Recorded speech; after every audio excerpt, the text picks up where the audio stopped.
We're so glad you joined us to learn more about sugar making. This short video will walk you through the process, and we think you'll be surprised by how easy it really is. Let's get started.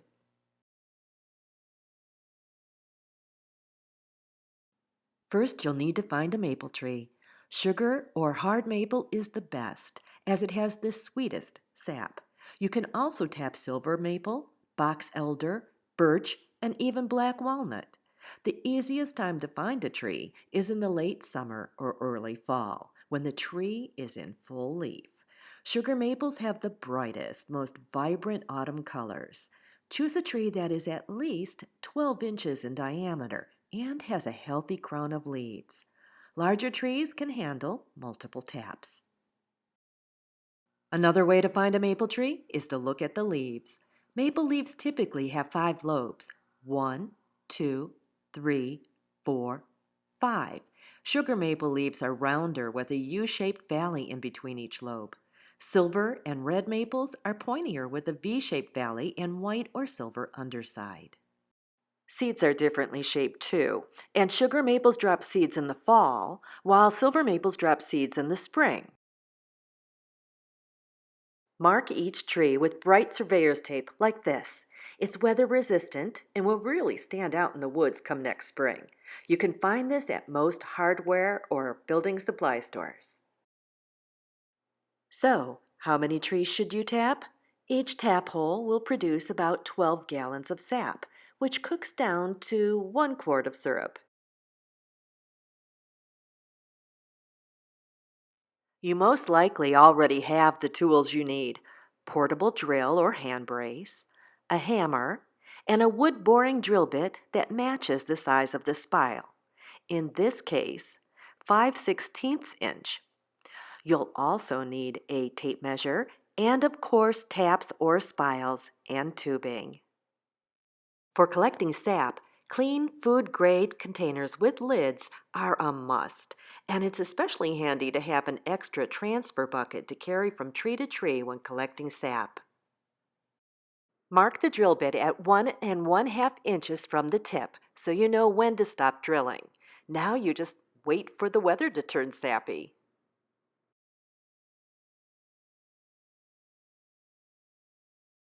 The sap season usually begins in mid-February to late March, but it depends on the weather.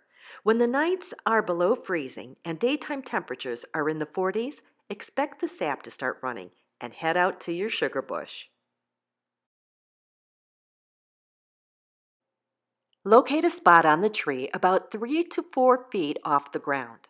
Make sure the tubing will reach into the bucket. Trees can be tapped for many years, but each new tap hole must be at least 6 inches away from last year's hole. Drill at a slightly upwards angle until you've reached the mark on your drill bit. Shavings that come out should be creamy yellow colored, and sap will probably start dripping out right away. Go ahead and have a taste or two. Maple water tastes slightly sweet and is delicious straight out of the tree. Now, insert the spile in the tap hole and gently hammer it in until it's snug. You should feel it bounce back a bit. Thread tubing into the bucket and make sure the lid is on tight and the bucket is sitting firmly on the ground. Now you just sit back and wait for nature to take its course. If you're able, visit your buckets every day and collect the sap. Keep it cold until you're ready to boil. So how do you know when the season is over? The sugar making season usually lasts about 2 to 3 weeks, but again depends on the weather. As long as the freeze-thaw cycle continues, the sap will flow. Once it warms up to the 50s and stays there, the sap runs to the crown of the tree and the tree will bud out. This is the end of the tapping season. To remove your spiles, simply pry them gently out with the claw end of your hammer. In our next video, we'll show you everything you need to know to turn your buckets of maple sap into pure, delicious homemade maple syrup.